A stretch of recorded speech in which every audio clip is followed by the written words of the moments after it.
Welcome to Uncompromised, the podcast where we talk about regenerative agriculture, the economics of farming, and how we can uncompromise the industry and the food that we eat. Today we're going to get into what happened on the farm this past week, and we're going to talk about something new that we're trying out with our chestnut seedlings. And then we're going to talk a little bit and explain how we mow our Christmas tree fields and why that's important. But before we do, consider liking this video and subscribing to this channel. We're on a mission to restore the soil on our Ohio Christmas tree farm by transitioning to fully regenerative farming practices. We're also bringing chestnuts back to Ohio, but is any of this possible? Do you want to find out? If so, I think you're in the right place. So get subscribed, learn with us, and let's talk about the next generation of farmers in America. And so with that, I am joined by my dad, Scott, who is the owner of the farm and founder of the farm. So he's going to talk to us about the evolution of the mowing process a little bit later on in the episode, because you are pretty much the only person that kind of knows the whole evolution, the full evolution of that, and that side of things. And an evolution it was. Yeah, it's probably still ongoing, I would imagine. Yeah, it is actually. It is. Yeah. So before we get into that, what's something that you've been working on this past week on the farm? Because I know it's been kind of a busy week. It's been a busy week. The thing that took most of my time was mowing, and we'll get into that in a few minutes. But we were well behind because we were down we have three John Deere F735 diesel mowers. They're all exactly the same make, model, and same year. They're 1998s. So they're old units, and so they break down. And so we had two out of the three that were broken down at the peak of our grass growing season. So that really created a problem for us, and we got behind in a big way because it took a couple of months for these mowers to go through the process of getting fixed. So anyway, I spent a lot of this week mowing. I mean, full-time mowing to try to get us caught up. Then of course we had the coffee hut, and that went well this week. We had a good week, and then outside of that, I just finished, not finished, but I just started watering our chestnut seedlings, which is the second time this week that we're watering them. So I think last week Kevin had mentioned that we have 415 chestnut seedlings that are out there that are now in the ground, and they need to be watered. We learned, unfortunately, through trial and error, that we weren't watering them enough, and so we're trying to do that twice a week. And so it takes about 6 full hours to water all 415.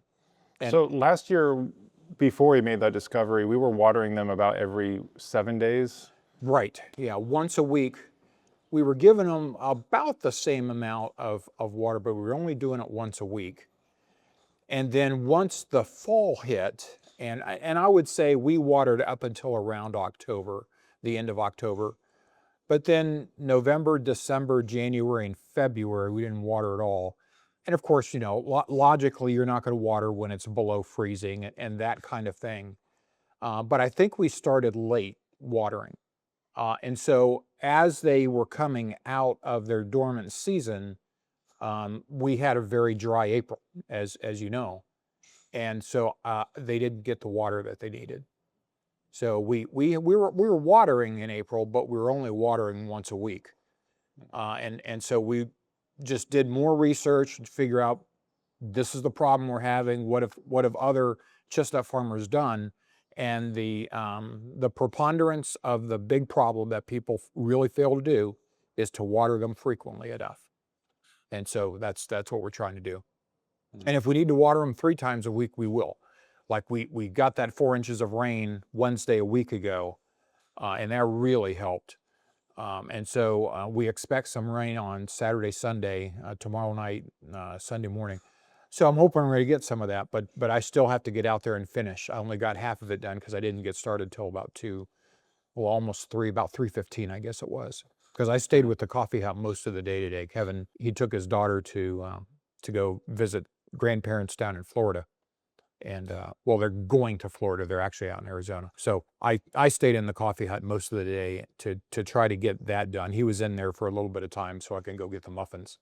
But yeah, so those are the three big things that I focused on for the week. Real quick, if you're a coffee drinker and you're looking for a solid brand that supports regenerative farmers, check out 7 Weeks Coffee. It's what we use in our coffee and Chestnut hut because they're faith-based, they have a great mission, and their Dominican blend is sourced from regenerative farms.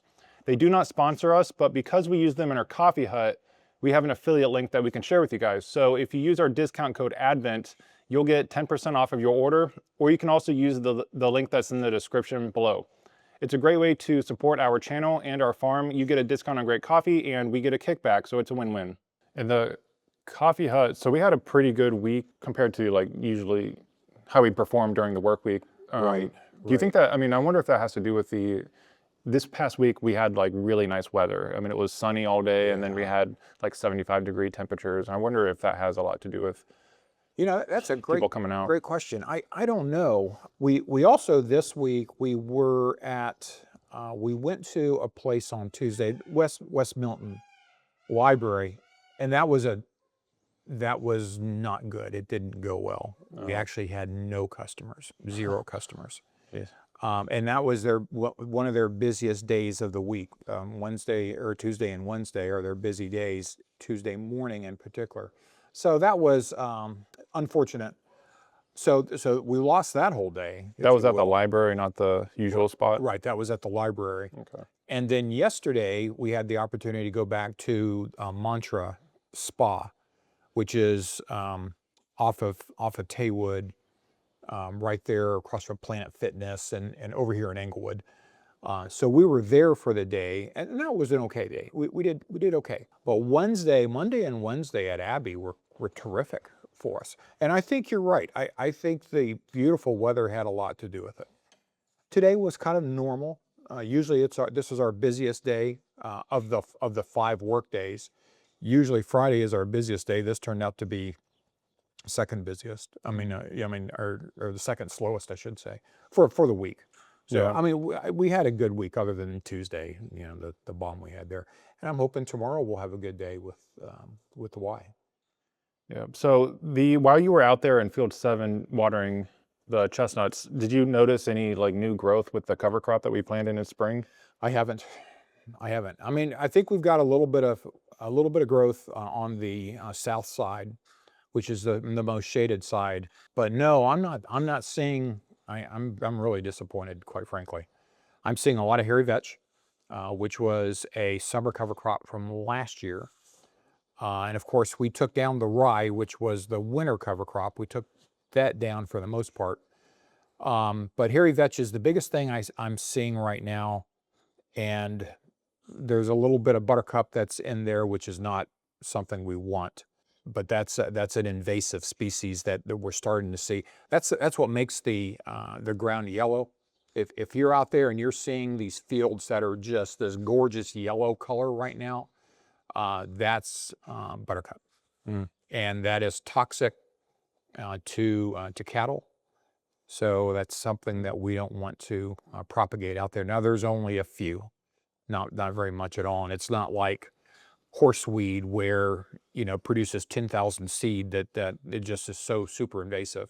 So I think we got a handle on that, but I'm not seeing the grasses, the forbs, the legumes, the brassicas that we planted. Yeah, it's weird. We never had a problem with the cover crops coming in before because we've done several rotations of that over the years, but this is the first time that we ever, I don't know if it's just delayed or if it's just not too early to tell. I don't know what it is, but it's weird.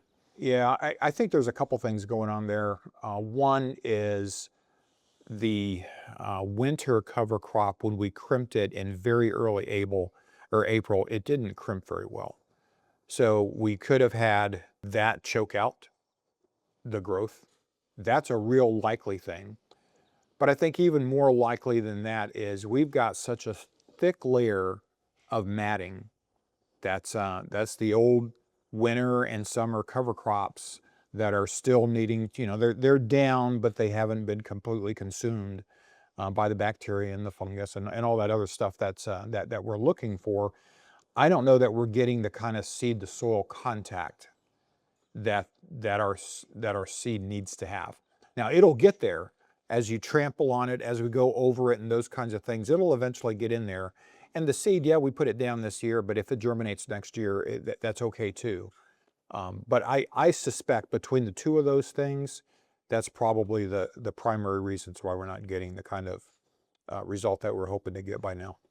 Yeah, do you think you would have to, you probably don't want to reach out to Green Cover and see if they have any suggestions or any ideas of, because I would imagine if they go through, if they have a lot of clients that are similar to us where we're laying down new cover crops, new cover crop rotations multiple times a year over the next several years, that mat that we end up developing that still hasn't fully decayed and it's still there preventing, you think that they would know about that lack of seed to soil contact and know what to do with that, but I don't know if they have advice or not. I think that's worth a call.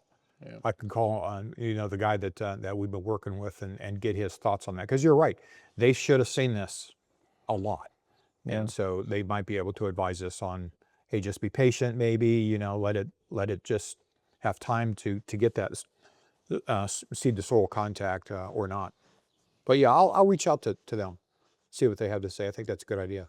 And real quick, I want to mention that the podcast is now available on YouTube, Rumble, Spotify, and Apple Podcasts. So if you prefer to consume your content over on one of those platforms, then you can go to the links in the description below and we'll have a link there and you can go get subscribed. And another thing that we did earlier this week was on Monday, we had a new product launch. So we were kind of debating on how to do this for a while, and I mentioned this in the last podcast, but we are starting to sell whole chickens.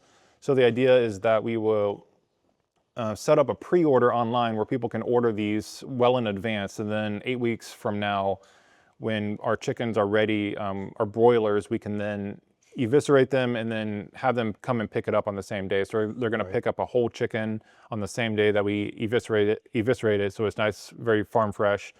And then that's how that process works. So we're trying this for the very first time, and we launched the pre-order on Monday, and we weren't sure how that was going to go because we've never sold chicken before. Right. And so it ended up going pretty well because we sold out in a matter of hours once we opened it up on Monday morning. And the only consumer outreach that I did was simply just announcing it through our email newsletter to our email subscribers. We have a pretty healthy email subscriber list that you've developed over the years for the Christmas tree farm. Right. And so we were able to reach out through email and just announce that, this is a new product that's available starting today. And then we had a link that links directly to the store. And so, yeah, we sold out in a matter of hours after that email went out. So I think that's pretty terrific. That's really good. And Kevin ordered the chicks last night. Yep. So we'll get them on Monday. Yeah, Monday he's picking them up. Get them on Monday, and then we're going to start getting them ready. Yeah, so it'll be 8 weeks from Monday, right? Right. And then that'll be, well, should be ready. It'll still be on the timing that we had established, which I think is the 8th of August. Right, but we've kind of established that ahead of time. Right. Yeah. Right. Yep. So all good. So glad to see that. And we'll just see how that goes. Yeah, and then hopefully, because Kevin and I were talking, I think on the last podcast about maybe next year it would be nice to plan this out for next summer, like early next summer, and kind of have it so where we can stagger it so that we can constantly have like new batches of pre-orders come in. Yeah. Well, I think we can still do that. I'm sure we can at least attempt a few more batches this summer. I'm seeing at least 4 more opportunities, maybe 5 or 6 more opportunities for us to do this. Okay. So maybe every other week we can do that, but that's a matter of us, talking through that. But yeah, I think that's very workable. Okay. Yeah. Yeah, I was kind of happy. I was kind of relieved. I wasn't sure how that was going to go because sometimes when we launch new products or something, I don't know. Sometimes it just might not be something that people are interested in. Yeah, but I and again, it's small numbers, and I think we both know that. Yeah. We basically opened it up for what, 20 birds. Yeah, 20. We're ordering 25 just to have 5 for us and then 20 to sell. Yeah, and in case we lose any, we've got a buffer. More. So we want to always have a backup so that we can always meet the demand that we have established. Right. But I was pleased, number one, I really, just like you, I think, surprised that we were able to, within a matter I don't know, 20, 24 hours, had them all sold. I think it was, so it opened at 9 or maybe 8, and then by like 12 or 1 o'clock in the afternoon, it was sold out. Oh, okay, good. Which then says, that there is a demand out there, and that, people are, number one, paying attention to nutrient-dense, quality food to put on their table, which I just love. And so I think if we can get that rotation going, we'll be able to satisfy a need that clearly, or at least initially, it appears that it's out there. So one thing I asked Kevin in the last podcast, and I want to ask you, is since we started this regenerative process back in late 22 or 2023, so it's been a few years now, Right. and we're kind of in I would say the thick of it for the most part, and we've Right. changed a lot on the farm. What's one thing that has surprised you, I think, the most since we've started this journey into regenerative farming? I guess a couple things, but one is, and I'm going to use this term, and I don't mean it in a negative way, but the ignorance of the public on what regenerative agriculture is. And it's like anything. I was ignorant on what it was until I learned, and I learned from you. We started reading about it, got an education, and so surprised at how much the general public really doesn't know about what it is that regenerative agriculture is trying to do. That's one thing that has surprised me. I think it's just like unawareness, not really ignorance, because ignorance implies that they choose not to ignore it. But if I think they're just completely unaware, because That's a fair a fair distinction. I think most people are just, yeah. Yeah, just unaware. But the other thing that has surprised me is the interest, and especially with the younger families, which I didn't expect. But it makes sense though. After, well, like for example, with the Christmas tree farm, it's the young families who want to come out and get a real Christmas tree, and not go down that artificial road. Yeah. It's the young families that are interested in the green revolution, if you will, or recycling, or doing what we can to preserve the environment as much as possible.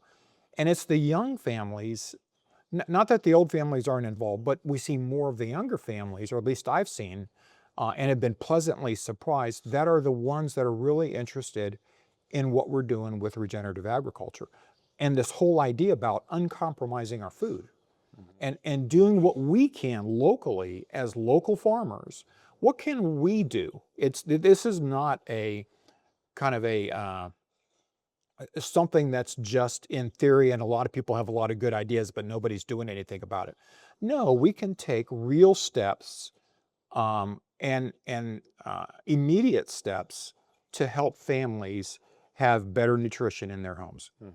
And that's been a very pleasant surprise. Yeah, for me. That's a good point. There are a lot of, because you would think a lot of that would be kind of the other way around, but the demographics are really the younger families. Yeah. And not even younger families, just younger people, younger demographics in general tend to be really interested in that. Yeah. Which is surprising. And that's where your insight on the coffee hut and the instinct to say, no, wait a minute, guys, this can be of benefit to us because we can help spread that word.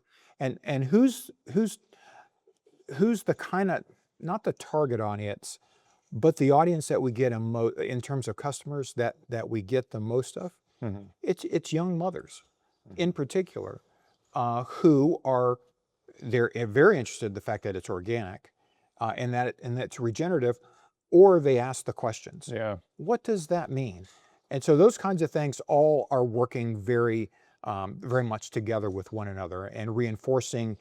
We're reinforcing our message in a number of different ways. That's been a surprise to me as well. Yeah, it's surprising how, because when we were talking about getting the coffee out, we talked about how that was like one of our primary missions, was getting people to ask the question about regenerative and getting that terminology in front of people. Yep.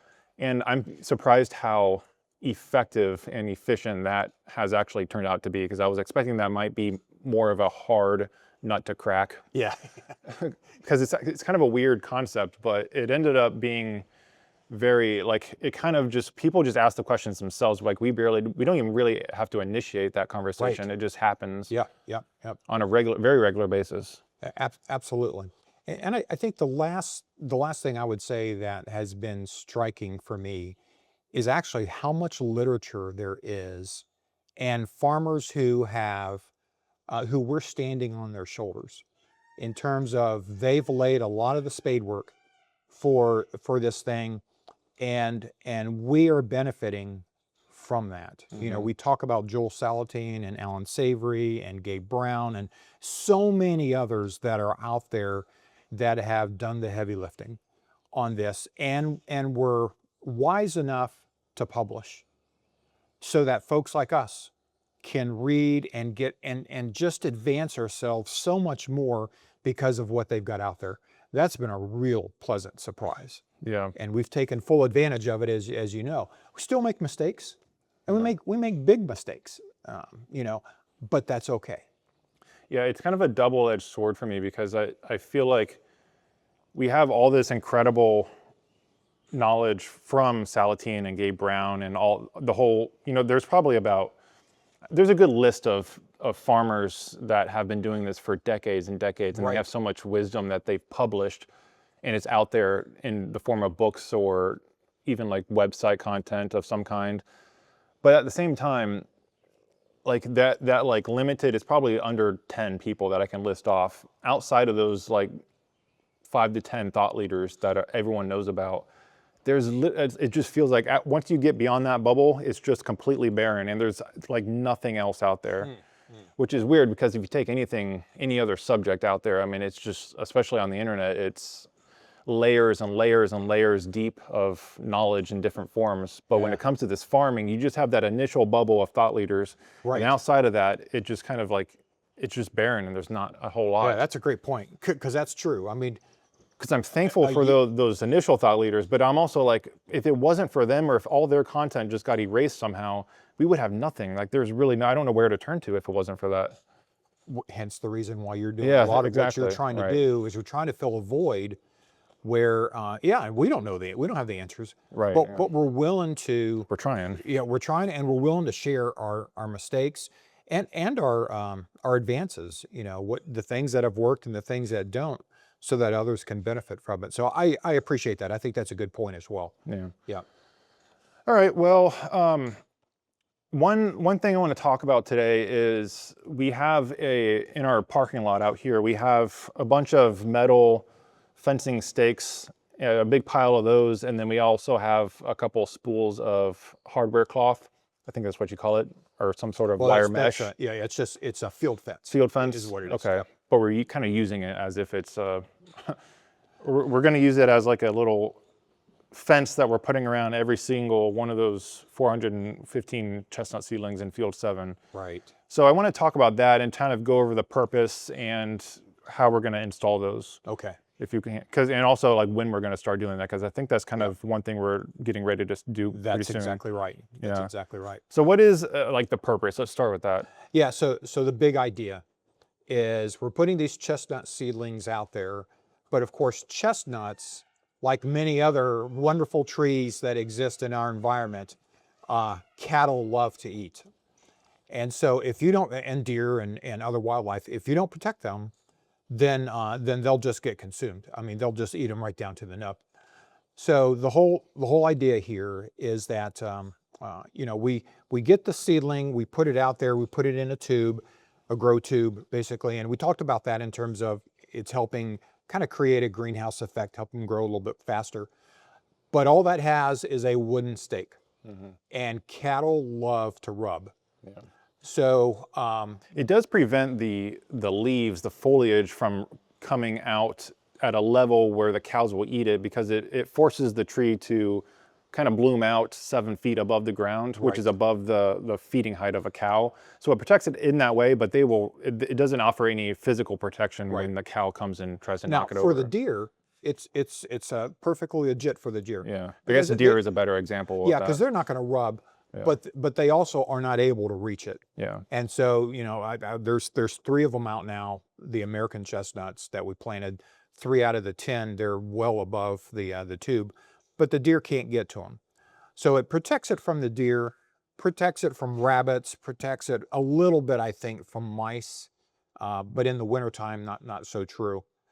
But it's not protecting from cattle.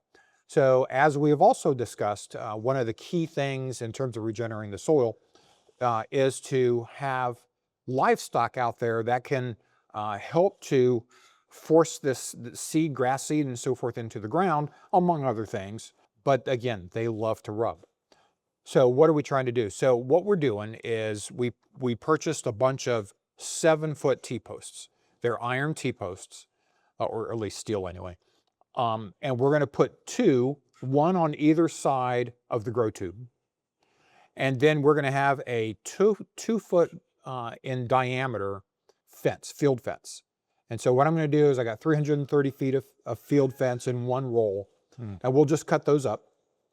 And we'll use something to cut those, form them, and then use a pig tie to tie them together. And then we'll use regular T-post wire to hold them to the T-posts.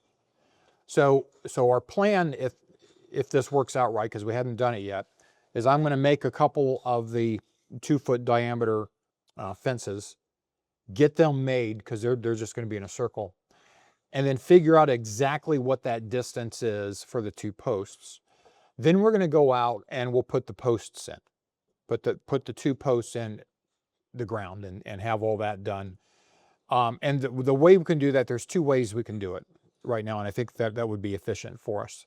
One is if we get plenty of rain like we did a week and a half ago, we could go out there and with the tractor, with the L4701 tractor, that's the big tractor, we can use the bucket and we can and get both of those right in the ground. So that's one option. Another option that's probably equally as efficient, not nearly as intense in terms of the mechanical stuff that's needed, is that post driver that we got. And we figured out a system where Kevin gets up on the top of the, or not on top, but on the bed of the 4-wheeler that we have. We call it a cubby, but it's an RTV. It's an RTV 900 Kubota model. He gets up on the bed. I'm down on the ground. Reagan was driving for us. And what he does is he lifts it up. I help him get it on the post. He or I will control the lever, brings the post right down. I lift it back up for him, so he's not having to lift it up. And he set it back down. So between the 2 of us, this thing weighs a good 45, 50 pounds. It's a really heavy unit. Between the 2 of us, we're not killing each other. And if we were to try to do this on the ground, we'd literally have to lift it from the ground up over our head, because it's 7 foot tall, and get it to pound down.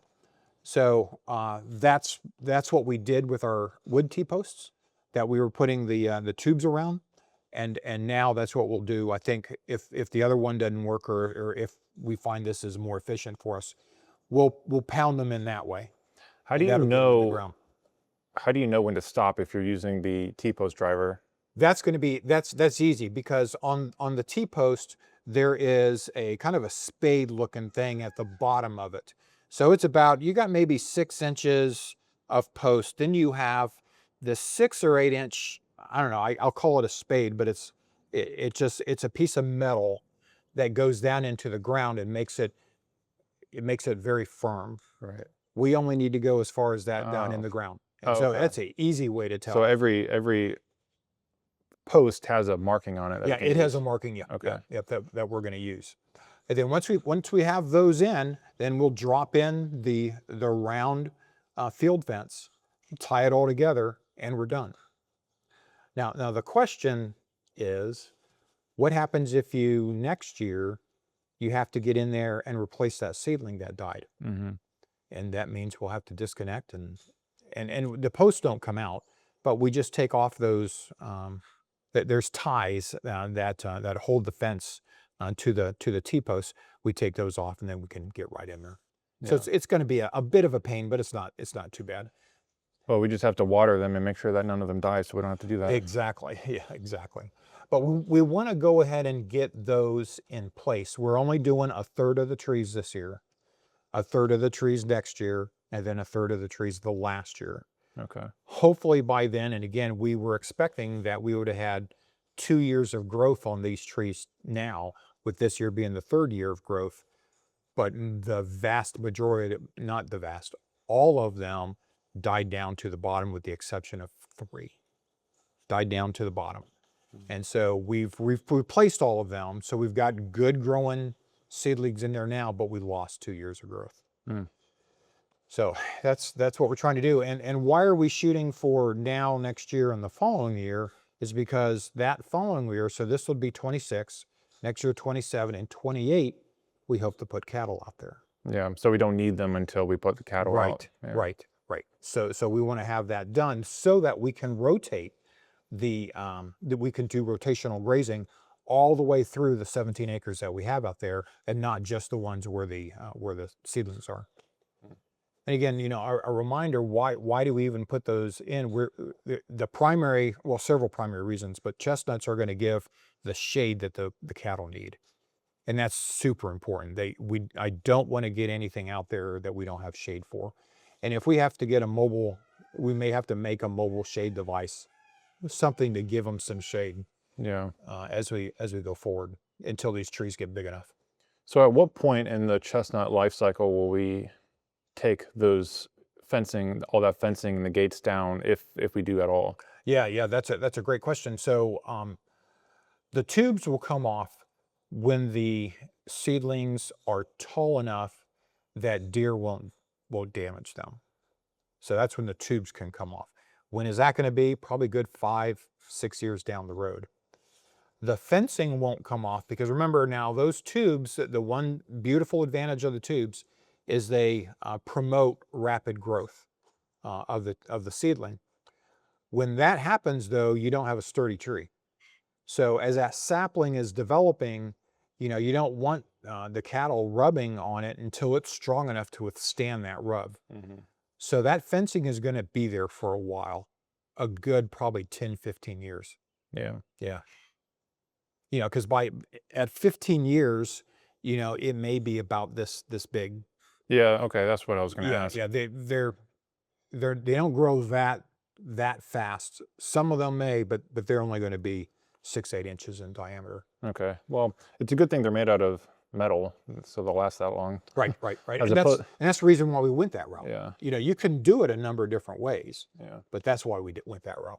Yeah, because the stakes for the grow tubes are just white oak wooden stakes, and I mean they'll last a while, but I'm sure some of them are kind of leaning, and some of them break off. I don't know, for different reasons. Yeah. The wind in particular, especially out there unprotected, that wind can be so fierce in the wintertime.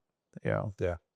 And when we have thunderstorms, how the wind is out here too. Mm-hmm. Okay, so do you want to move on to the evolution of the mowing process for the Christmas trees? Yeah. Where do you want to start with that? Well, I kind of want to start with how that ties into regenerative agriculture. Okay. Because I think that helps our listeners to understand, there is a tie. Yeah. And so sometimes... Because initially, sorry to interrupt, but it kind of seems a little counterintuitive to have to mow the fields of a Christmas tree farm if we're trying to do it regeneratively, because you typically you want to have the cover crop, or you want to interrupt the soil as little as possible. Right. All kinds of different minor reasons, but yeah, that is a good point to kind of clarify some of that. Yeah. So the whole idea behind the mowing is all about weed control, and then not one of the key principles that regenerative agriculture is all about is not using any herbicides, pesticides, fungicides, insecticides, or fertilizers of any sort, other than what is natural. So like if we wanted to put some manure down, that we could spread something along those lines, it's natural, it's normal, that's okay, but nothing artificial. So the way most farmers, including myself, the way that I started was through chemicals. So we would, in the springtime, I would lay down. Gold 2XL is one. Pendulum is another one, which is it really helps with grass, and then glyphosate, which is basically a Roundup. And we would apply that, and that would clean those rows. It'd be super nice and clean, easy to mow. And we mow the grass down the fields down between the trees, because we want the place to look presentable. And so that's kind of the reason why we were doing that, is we needed to control the weeds. Well, why do you need to control the weeds? The weeds will grow up through the tree and choke the bottom of the tree and will disfigure it. And so if you don't take care of that, then you don't have a good product to sell. And I've been on farms where they only mow twice a year, literally twice a year, one time right before the Christmas season and one time in the middle of summer. And I got to say, the trees look horrendous. And so if you're willing to spend the time and the energy and the resources, the money, because frankly, or the diesel fuel is very expensive, you got to do those things to take care of your Christmas trees. So from a regenerative agriculture point of view, the principle of not applying chemicals means that you have to have some other way that you're going to control those weeds. The way we do it is mechanical mowing. Now, through our evolution process, I even went to, in 2009, we started in 2007. In 2009, I went to a sponsored Penn State Christmas tree seminar. And in that seminar, a group from North Carolina came down, and they presented chemical mowing. And the whole idea is you use light amounts of herbicides primarily. Light amounts of herbicides to just stunt the growth, but not kill the growth. And what that does is that prevents you from having to mow even more.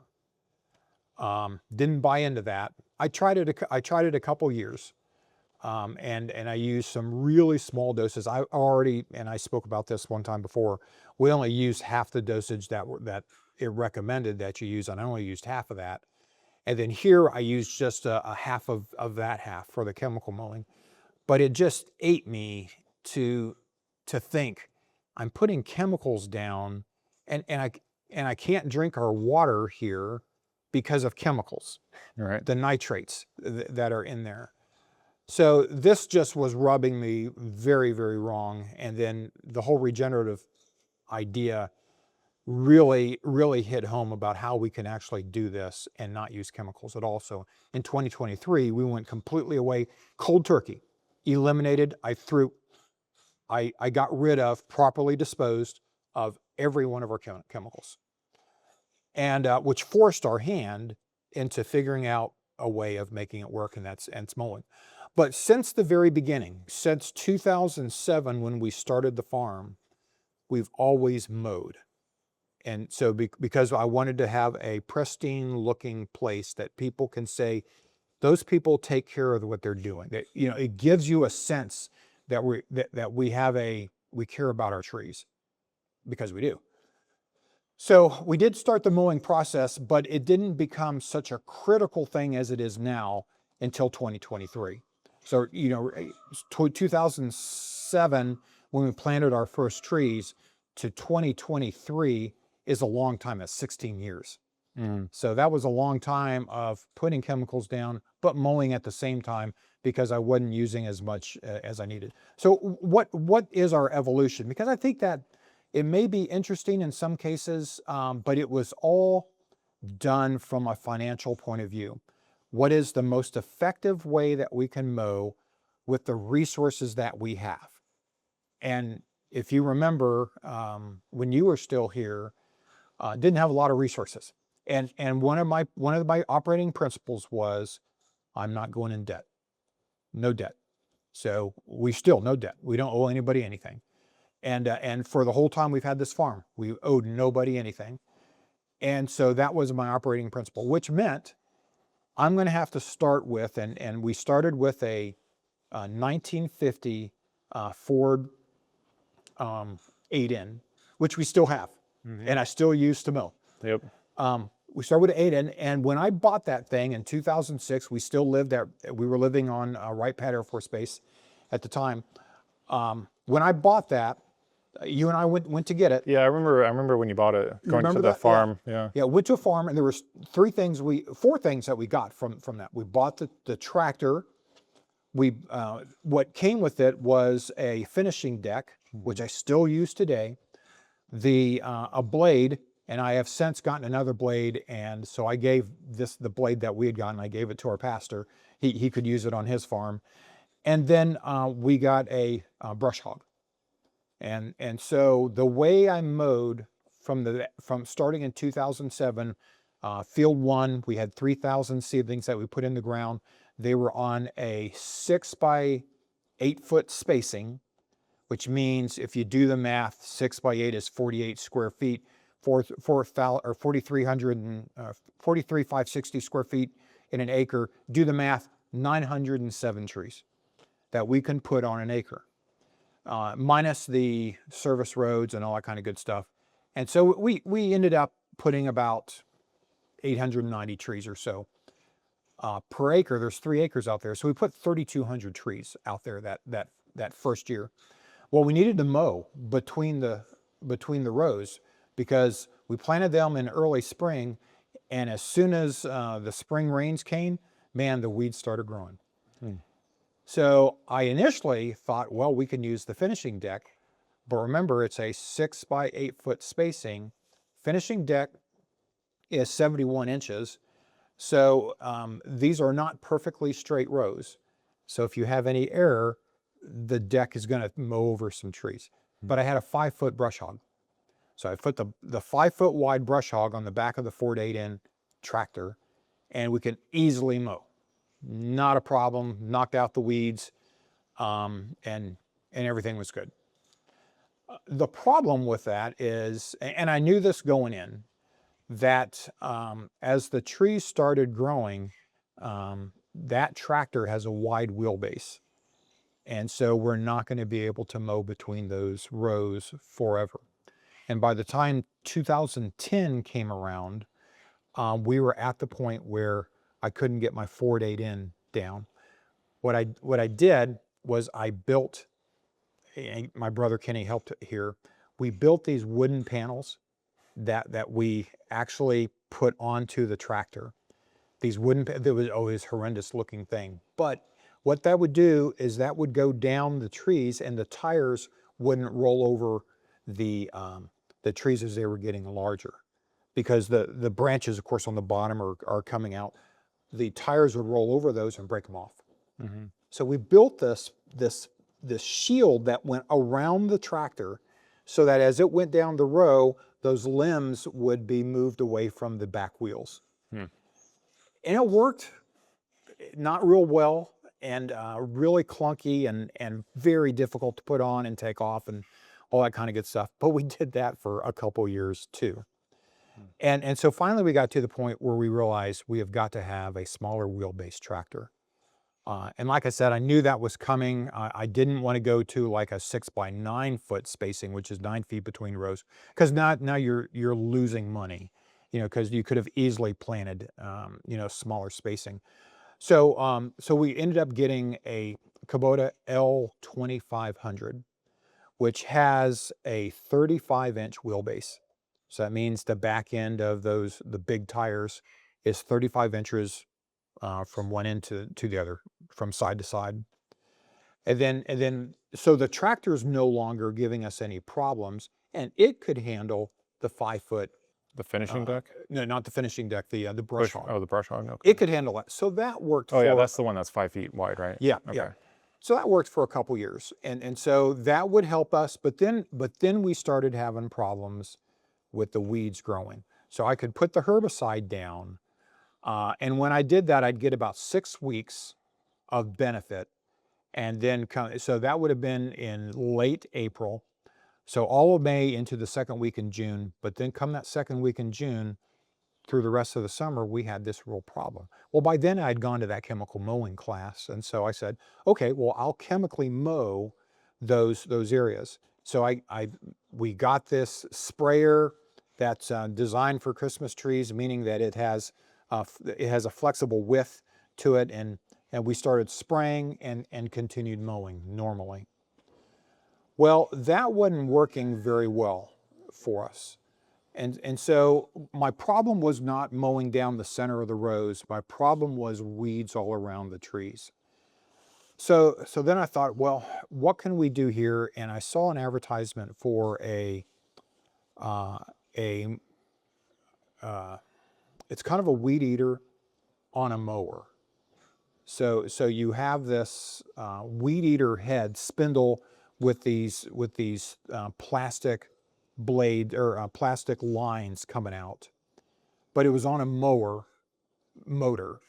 So, and there was a belt that would so you'd have the head up here, you have the mower back here, and it would rotate. And I could maneuver. It was self-propelled. I could maneuver that in and around the trees, but I had to do it all by hand. Well, by then we had 4 fields planted, and we were up to around 9,000 trees, approximately at that time, because we would plant a new field every year. So 2007, 8, 9, 10. So in 2010, we got this Kubota tractor so that we can solve the problem and not have to use my 4.8N anymore. But I still hadn't figured out how to solve my weed control problem. And I didn't like the idea of chemical mowing. I mean, it worked and it was okay, but it was just more chemicals that were adding to the ground. So this thing worked really well until I just couldn't keep up with changing the plastic. Because those plastic wires, I wouldn't even get one row done, and I have to change all the plastic wires. So I thought, okay, I'm going to put chains on there. So I beefed up the thing that rotated, and I cut chain links and put chain links on it. Worked great until it hit a little tree. Didn't work so good. Hit a little tree, and now a little tree's dead. So did I hit trees? Absolutely. Not many. But it was easy to maneuver and manipulate. But as we were growing from 4 fields eventually to 6 fields and up, and now we're at 15,000 trees, the time it took to do that was not sustainable. Just didn't make any sense to continue doing that. And we had them up on ridges, so we built ridges. So our trees were, we would build these ridges, put the tree on top of the ridge, so that they wouldn't get wet feet during the spring when we had a lot of rain. So this thing didn't do so well over those ridges either. So then the next step in the evolution process was, as we were going into this is 2012, 2013, we started to notice that the ridging was subsiding. Field 1 hardly has any ridge on it at all anymore. It doesn't have any ridge at all on it now, but it would settle. It started to settle. So I thought, well, let's cross mow. So what that means is, instead of mowing down the row, excuse me, mowing down the row, we can get on either side of the tree going this way, but we couldn't get what's going on this way. And remember, it's 6 by 8 foot spacing, so we had 6 feet between trees and 8 feet in rows. So I thought, okay, so why don't we get a stand behind mower? So where you can just stand behind it. You've seen them, and they make some big ones. And so we got a 32-inch stand behind. It was called a Red Wing mower, and that was just a mess. That was a mess. Did it work? Yes, but it was really hard as we went, and I could only do certain fields, because other fields that had the ridges that were still pretty intact, I couldn't use it there. So good idea in theory. In practice, that really didn't go so well. So that's now 2015. 2015, I'm thinking there has got to be something out there that we can use. So I was checking on the internet, and I don't know why I typed this in, but I typed in an offset deck. That's all. I just typed in offset deck. And what came up was a John Deere F735 on eBay. because that's what I was checking. I was using eBay at the time. There this thing is, and I'm looking at that. It's a diesel mower, which I wanted. That was on my list. It had to be a diesel mower because it has power. So that's the key to that. It had to have a front deck, so something in front of me, so I'm not looking behind me to figure out if I'm mowing correctly. Something in front, and I wanted an offset of some sort. Now, what does that mean, an offset? So if we're sitting on this thing, most mowers today, or all mowers today that I know of, they're even on the left side and the right side. You're sitting right in the middle of the mower. This thing, you're not. It's offset by 18 inches. So you have 18 inches on the left side that's further to the left than the rest of the deck. And so you feel like when you're mowing that you're off center. Well, that offset allows that left blade to get up into the tree, underneath the tree, without me being in the tree. See, because if otherwise, if I were to use a regular mower, I would be in the tree and trying to get the weeds, that kind of thing. So the off deck was perfect. That met all of our needs. So I went and looked at it and bought it. Brought it home, used it for the first time, and it was like eureka. Oh my goodness, this is what we've been looking for. So I bought 2 more. And it took me about 1.5 years to do that. But as soon as I got that one, it was a 1998 model. It's now 2015. So it's already 15, 17 years old. And so I wanted to get another one. And hopefully if I could find one that was the exact same year, the exact same model, I would have a spare that if something happened, I'd have a backup. Well, when I got the second one, that one worked so well because now 2 of us could be out there mowing. I thought I needed a third one, again, for the same logic. For redundancy. Yeah, for redundancy. Well, we've been able to keep all 3 of those mowers running, and for the most part. So this year we had 2 of them down at the same time at the peak of our season. But that's why we got the third one. And that third one just kept working really, really well. That works very well for us. And that's where we are today. That's where we're using it. What does tomorrow look like? And so I've done some research because we're going to have to, these things are now 1998, it's 2000. So they're now 28 years old. Wow. Yeah, so they're getting up there. And one is approaching 3,000 hours. And you're running them like all summer long, pretty much constantly, Oh, yeah. right? Oh, yeah. So, Yeah. I'll put religiously, every 50 hours I'm changing the oil, and every 100 hours I'm changing the oil and the filter on them, and then do all the normal maintenance, sharpening the blade and all that kind of good stuff. But yeah, I'm putting on about 500 hours per mower per year. So we're really consuming the hours on it. Maybe not quite 500, probably 420, something like that. But it's a large number for mowers for what we're using it for. But what I want to get next is an implement that's going to go behind the 2500, the L2500 Kubota, the small one. And that implement is a variable width mower. So what it has is it has a center mower, and then it has these 2 round mowers on the sides that have a spring action to them. So the spring action is outward, and they have rubber on the outside of it. And as it comes up on a tree, it hits the tree and goes around the tree. So it bends in and then it bends back out. Both of them do that. And now you can use one implement. It's not a separate engine, so I already have the engine for the Kubota that's operating everything, so it operates off the PTO.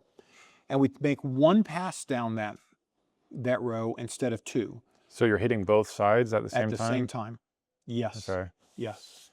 That's what I think is the next step in our evolution process. What about seedlings that you just planted though? Yeah, that's where the F735 will be used for those. But then we do intermixed planting, so that can become a problem. So haven't solved all of those issues because that's going to be an issue. Yeah. Yeah, so I don't know yet, but that's what I'm thinking. So we have come. It has been kind of an evolution, and then and the only reason it was an evolution process for us was from a resource point of view. You know, buy it used. That's our my motto is I buy everything used, but take the time to really research it well. That's why we operate Kubotas. We don't operate anything other or John Deere. They're good manufactured commercial products. So those help us. So I'm willing to spend extra for used products like that and get as much out of them as I can as long as we take care of them. So do all the maintenance and all that stuff on them. Yeah. Kind of a long-winded answer to your question. Yeah, that's a lot. There's so many different like ways that you can go about solving those problems, and I guess it was very valuable. I mean, you have to try all those different ideas along the way, and then even Right. if they like that Red Wing that you bought and it didn't really work out, how long did you use that one for? Only used it for a year, that first year that I bought it. Yeah. And then, you know, I didn't mention that we did try using a weed eater. So I have a bicycle. Well, it's a weed eater that that's a straight weed eater that I can operate with kind of bicycle handles. Hmm. And I have a strap. You know, I put this heavy strap on, and so it doesn't. And so you can go out there and you can weed eat around the trees too. But again, that's not sustainable when it comes to 15,000 trees and as fast as the weeds grow. Did that for a number of years, Hmm. and I still have that unit back there. It actually operated very well. And there were times when I had, especially out front in field 4, we had problems with thistle. So Canadian thistle was just growing crazy. And so that's what I'd have to get that thing out and knock down the Canadian thistle that was all over. And fortunately, that's gone away. So we've been able to eradicate, not eradicate, but we've been able to reduce the amount of Canadian thistle that's here. Same thing with velvet leaf. We have been totally unsuccessful with things like mare's tail, which is a very invasive weed and also one that puts out so much weed seed when it finally. So we try to knock out the flower of the weed before before it starts seeding. But those have been problem areas for it where something like a weed eater would work just fine, and that's how we use that. So even though you're mowing over all these weeds to help control them, you're not like, I mean, they still come back rapidly every Right. week even. Right. So that you're never really like solving the problem per se in that Right. regard. Yeah, but you don't. So one of the things that's super important is you don't want to have bare soil, Right. and that I didn't understand initially.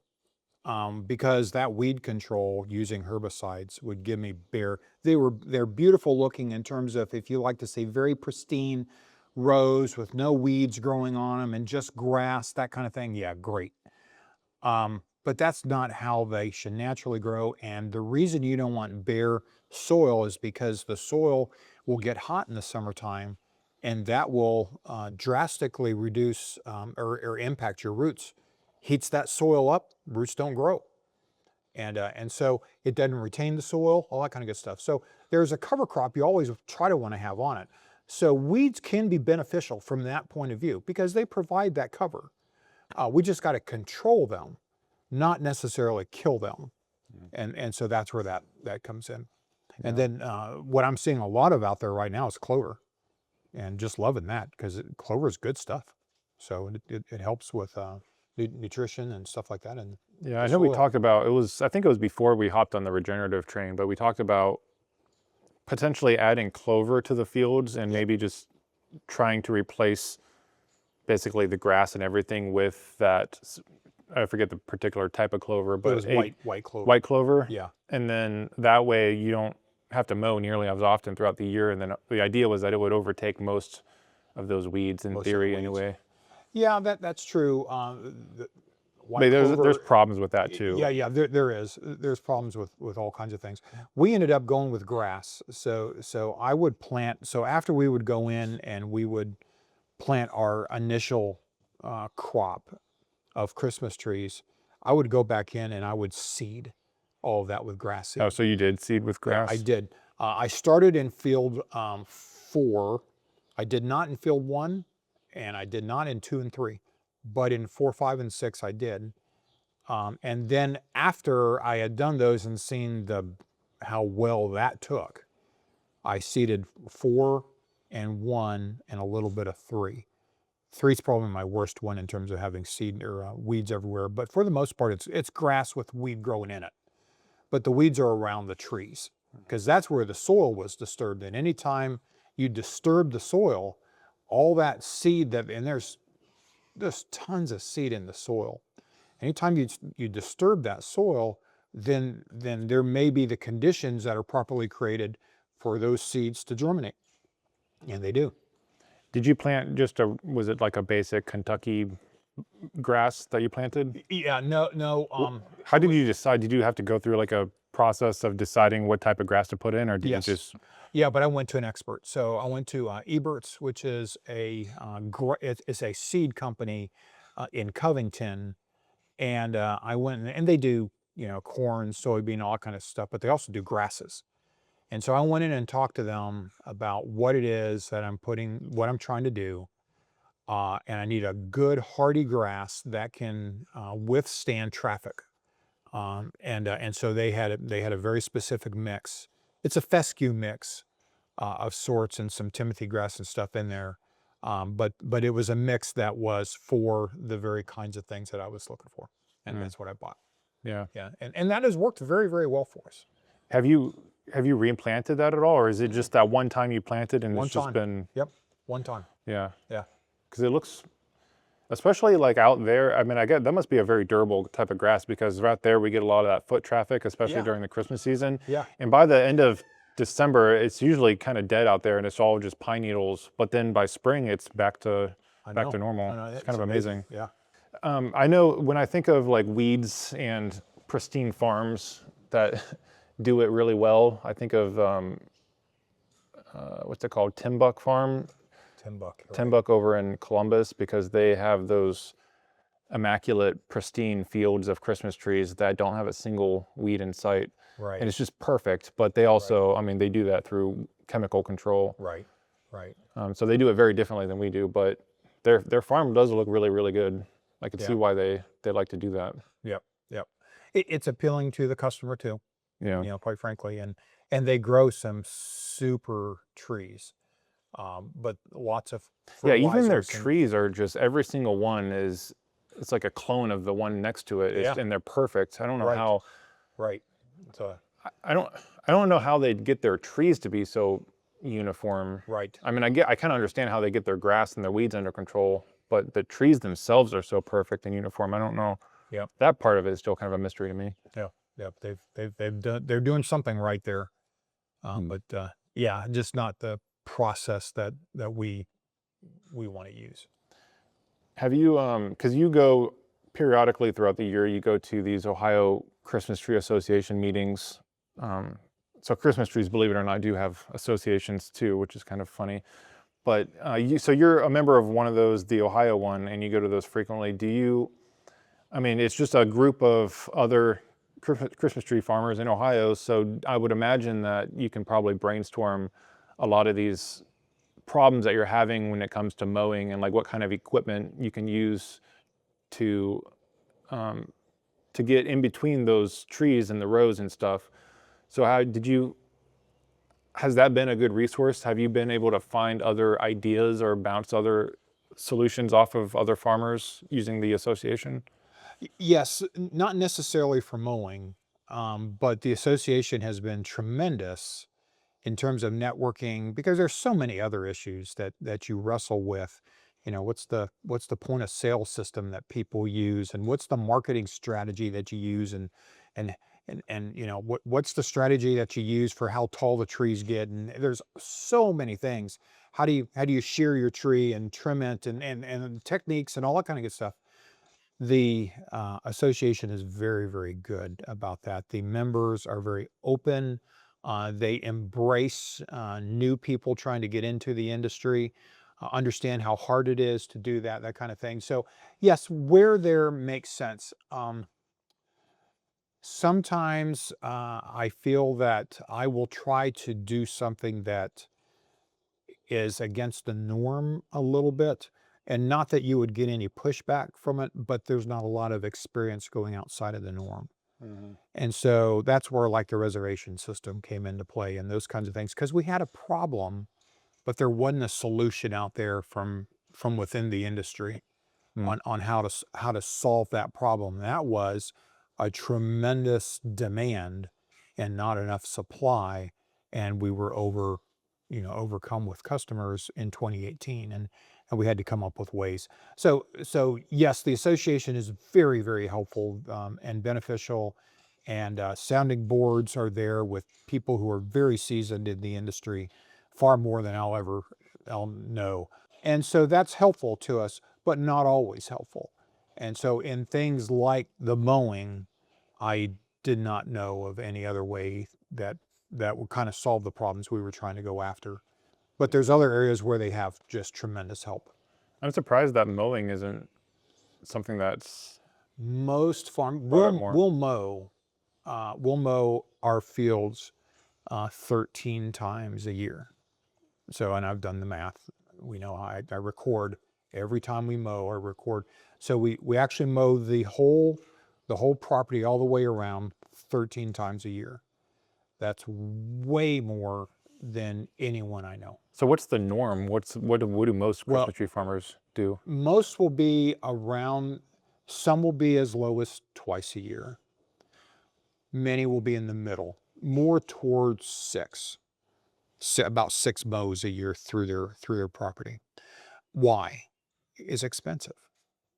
And so, when there's not a whole lot of margin when it comes to farming, as we've talked about before. So you've got to control that margin as best you can. And when you are trying to make ends meet and all you're doing is Christmas tree farming, then you've got to be very frugal in how you attack mowing in particular because of the cost of equipment, cost of labor, and cost of fuel, that kind of thing. I had the benefit of having a full-time job, and that worked out very well for us, and a good retirement for the military. So I wasn't dependent on the farm, and so I was able to supplement it by getting the resources that I needed, but not going overboard with that. Like I said, everything we got was used, and we only got it when we could afford it, and those kinds of things. But yeah, that's where you see problems with other farms, is they may not have the resource base to be able to mow as frequently. And I think we're very much on the extreme, on the upper extreme in terms of mowing. It's not to say we're the only ones that do that. Now, I Right. have seen farms that mow quite often, but they may have, they have whatever it takes to do that. Timbuk is an example. They do really take care of their farm. Are there rows? I mean, is 8-foot rows the norm? No. I guess I would say, yeah, too quick on that one. Yes, I'd say for most farms it is the norm. You can go I've heard of people going as small as 5 feet. But what that means is that they're turning those trees over really quickly. Yeah, I think 'Cause I they could can't be get wrong that about big. this, but I think that Timbuk has 5-foot rows. They have 6 foot. I think Yeah, 'cause and I'd be wrong, but I think they have Yeah. 6-foot rows. It seems more narrow, but they Yeah. do turn over those trees. They don't let them go above a certain Right. height. And then we open up all of our fields so if you come to the farm, we don't control the customer, we don't restrict the customer. Timbuk does. They only can pull from certain fields so that they can use up all those trees and replant again. Whereas we interplant, and they'll just clear cut that whole thing and replant the whole thing again, which allows them to have the kind of control over uniformity that we don't have, because we interplant. So I may have a tree that is 8 years old and I put a brand new seedling right next to it. So you get all these varieties of growth and all. They don't have any of that. There's a very standard. You go down and you look down that row, and they're all 5.5 feet tall. That kind of thing. That's because they planted them all at the same time, and so that helps give them the uniformity that I think has an appeal to it. But they're big enough, and they're many, many, many more acres than we are. that allows them to do that. We're not big enough.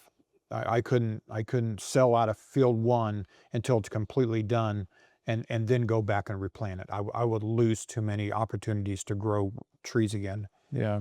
Yeah, you'd have to have a much bigger farm to do that, 90 acres or more, and we're a 48-acre farm. Yeah. I kind of like I mean, it gives the customers a reason to kind of branch out and explore the land a little bit. Yeah. Um, And I remember Carl Young would tell me, he was my mentor, Young's Jersey Dairy. He would say one of his operating principles in marketing was never restrict the customer. Don't tell them you can't do something. Let them, if they want a tree that's 5 feet or this tall, let them go at it. You control that by pricing. And the way we do that is anything that's less than 5 feet, no matter if it's only a foot tall, 3 feet tall, or 5 feet tall, it's a set price. Well, the price then dictates their behavior. And so that's a strategy. And so that's where those kinds of things are helpful. yeah, that makes sense. Yeah. I'm surprised though, if you had like even Timbuk, do you have any idea what their mowing procedures are or what kind of equipment they use? I don't. I don't know what they use. Because even if it's, I mean, if it varies between 5 to 8 feet in rolling, I mean, I would imagine like a lot of people are probably going through the same problems where you have to troubleshoot and find a different solution. I'm surprised there isn't equipment out there that's specific for like tree plantations that allow you to go around the trees a little bit better. Yeah. I think the orchard industry, there's mowers that support that industry, and that's what I've been looking at, and that's where these variable mowers come from. But I think the problem, you nailed it right on the head, are what are we going to do about seedlings? Yeah. And you may have to put a stake around them or something. I was gonna say we could like if we get those, we would have to like cut those metal stakes into like maybe something like that, and then put like some sort of like circular half circle thing around it to maybe tube around it. Yeah, a tube, and then put that next to the seedling, and then maybe that'll block it from hitting the seedling. But you'd have to do that to every single seedling. Right. Yeah. Yeah. I mean, that's a possibility. I don't know. Yep. You got to come up with some creative solutions every once in a while. Yeah, that's what we're going to need to do. That's for sure. All right, do we hit everything? Anything else you want to mention? No, I think that pretty much hits the evolution. So like I said, that lasts all summer long. You're just going to be mowing until the grass stops growing, essentially. Yeah, we mowed last year all the way up until November. Okay. So we start in early, as soon as the grass starts growing, we'll start mowing, and then we'll mow all the way up until, I think this past year, that first or second week in November. If the grass is growing, we got to keep mowing. That's kind of the way it is.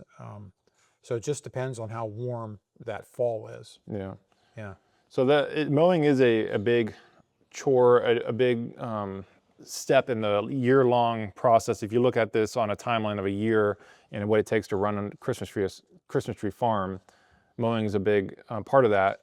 And I want to document that on this podcast. So every major step that you have to do, every chore on the farm, we're going to talk about it. And we've hit all of them up until this point. And I think the next one we'll probably end up talking about is probably a combination of pulling weeds and trimming the trees. Trimming the trees, yeah. probably- yeah. So trimming and shaping the trees. Shaping the trees, yeah. Now, I got to say, in all fairness, I'm not the one that does most of the mowing. So, Oh, yeah. yeah, poor Trudy. So my wife, Trudy, your mom, she does most of the mowing. So Which is another big benefit of getting that mower with the offset, Yeah. the John Deere, because that's something that mom's able to use. Right. And so she can do that. And she's really good at it and really fast at it too. And there's techniques on how you do that. But yeah, in all fairness, she's the one that does the heavy lifting on the mowing, and then I help her. I supplement her, but she's the one out there doing the mowing. And it's Monday through Saturday. Yeah. Wow. So especially right now, because right now we're at peak growing season. So mowing is the fun thing we get to do. Yep. And actually, I love it. She does too. We love to mow. It's kind of brainless. It allows me to catch up on many audiobooks that I've been wanting to read and those kinds of things. So it's really good for that. So we didn't mention this, but real quick, you don't mow the service rows, right? You use a tractor for that. Yeah, so I use the Ford 8N. with the finishing deck on it. Okay. Because it's a 71-inch finishing deck. So I use that on the service roads because it's much more, it's more efficient. And I'm not putting hours on the F735s, which is my big concern. I use them to mow down the rows, but I try to minimize not using them on the service roads. I can do that with another implement on my tractor, and it allows me to keep that 4-8 running. Yeah, it's not too demanding for that old tractor. No. Yeah, as long as you stay on top of it. And that was the other thing, if we didn't get these mowers back, the grass will outpace the ability of the tractor, or of the F735 to keep up. And when that happens, you got to raise the deck really high and then mow more often. Yeah, so those are just things that you just got to factor in when it's when the growing season is going as fast as it is right now. Yeah, and in field 7, when we get that chestnut field established, we won't have to. There will be a cover crop on that year long, but we were not going to have to mow that field because that's where the cattle come in. They're going to do basically that for us. Right. That's right.